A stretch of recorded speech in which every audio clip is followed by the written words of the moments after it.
Hello guys, good evening and welcome to I create. सबसे पहले मेरे प्यारे देशवासियों को स्वतंत्रता दिवस की हार्दिक शुभकामनाएं। आज मैं आप लोगों को मेरे चैनल में एक ऐसे टॉपिक लेके आया हूँ जहाँ पे मैं बात करूँगा एक ऐसी लेडी के बारे में जिनकी शादी 15 साल की उम्र में हो गई थी।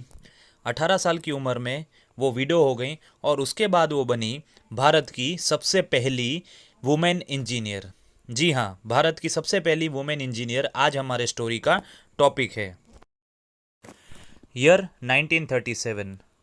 एक 18 साल की युवा लड़की ए ललिता, जो 4 महीने की एक प्यारी सी बच्ची की माँ थी, उनने अपने पति को खो दिया।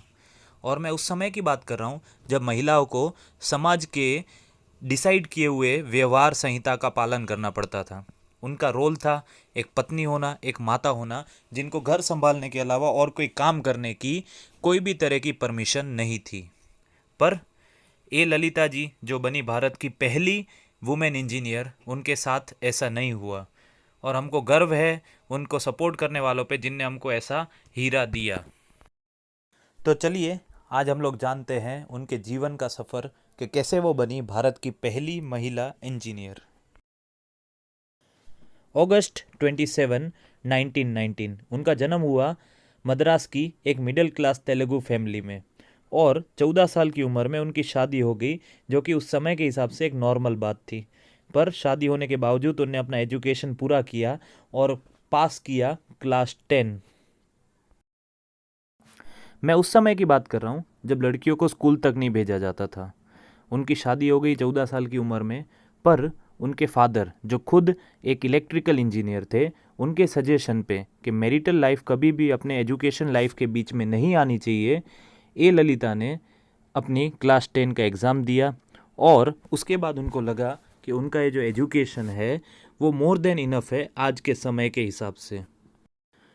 पर समय तो बदलाव के ऊपर था। 18 साल की उम्र में उनने एक प्यारी सी बेटी को जन्म दिया और उसके 4 महीने बाद ही उनके पति की मृत्यु हो गई। अब बात है 1937 की, जहाँ पे बहुत जगह सती प्रथा भी थी।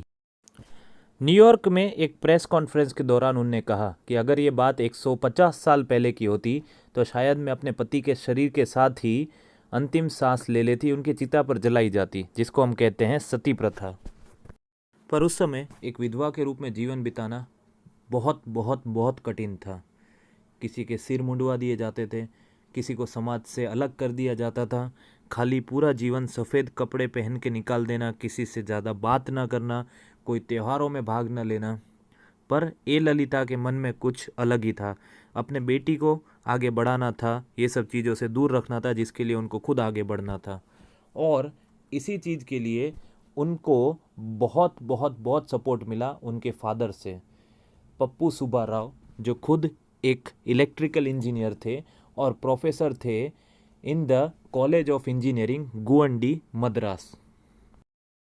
और सुब्बा राव जी ने तुरंत ही बात करी अपने प्रिंसिपल से और उनके प्रिंसिपल तुरंत ही तैयार हो गए एक लड़की को एडमिशन देने के लिए। क्लास 12 पूरा करने के बाद उनने एडमिशन लिया और सीईजी की हिस्ट्री की पहली वुमेन बन गई एडमिशन लेने के लिए।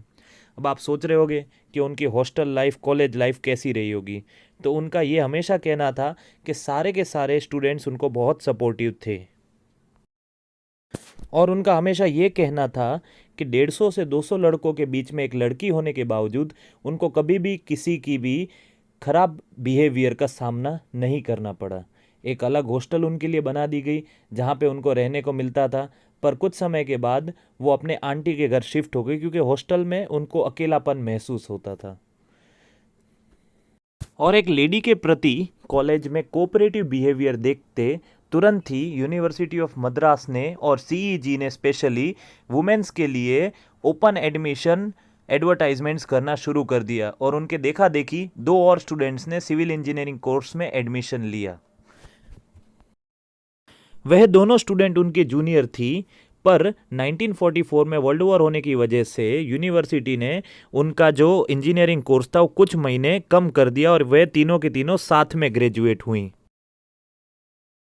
तो ये जब तीनों ग्रेजुएट हुई, ललिता, थ्रेसिया एंड लेलम्मा, ग्रेजुएट हुई तो यूनिवर्सिटी ने अपने फाइनल कन्वोकेशन सर्टिफिकेट में पहली बार ही को हटा के शी वर्ड का यूज़ किया था। आप लोगों को तो ये बात बहुत नॉर्मल लग रही होगी, पर ये बात है 1944 की, जब लड़कियों को घर से बाहर भी नहीं निकलने देते थे, पढ़ने भी नहीं देते थे। ये तीनों की तीनों बनी भारत की पहली engineers, the first women engineers of India. पर ये ललिता जी के लिए इतने अचीवमेंट्स कुछ नहीं थे। आगे बढ़ते हुए इंटरनेशनल प्लेटफॉर्म पे भी उनने भारत को रिप्रेजेंट किया। उनको इनवाइट किया गया for the first international conference of women engineers and scientist in New York in the year 1964। और ये समय था कि जब उनने खाली इंडिया में नहीं, वर्ल्ड में भारत को रिप्रेजेंट किया as the first women engineer from India. एक इंटरव्यू के दौरान उनकी बेटी ने उनके बारे में एक बात बताई कि जीवन भर हमेशा उनका ध्यान रहता था दो चीज़ों पे। एक, कि उनकी बेटी को कभी भी कोई परेशानी न हो जीवन में आगे बढ़ने के लिए, और दूसरी बात, जब वो खुद एक मेल डोमिनेटेड एरिया में काम कर रही हो तो ये चीज़ उनके लिए कभी भी एक रुकावट न बने।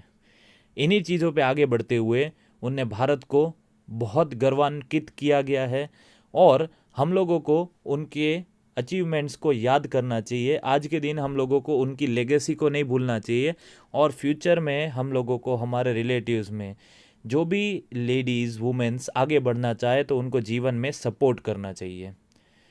Thanks for watching my video. सलाम है ऐसी लेडीज़ को जिनने अपनी बेटी को आगे बढ़ाने के लिए इस पूरे समाज से अलग बढ़ते हुए आगे बढ़ने की ठान ली। तो अगर आप लोगों को ये मेरा वीडियो पसंद आया हो तो प्लीज़ इस वीडियो को लाइक कर दीजिए और मेरे चैनल आई क्रिएट को सब्सक्राइब कर लीजिए। जय हिंद एंड जय भारत।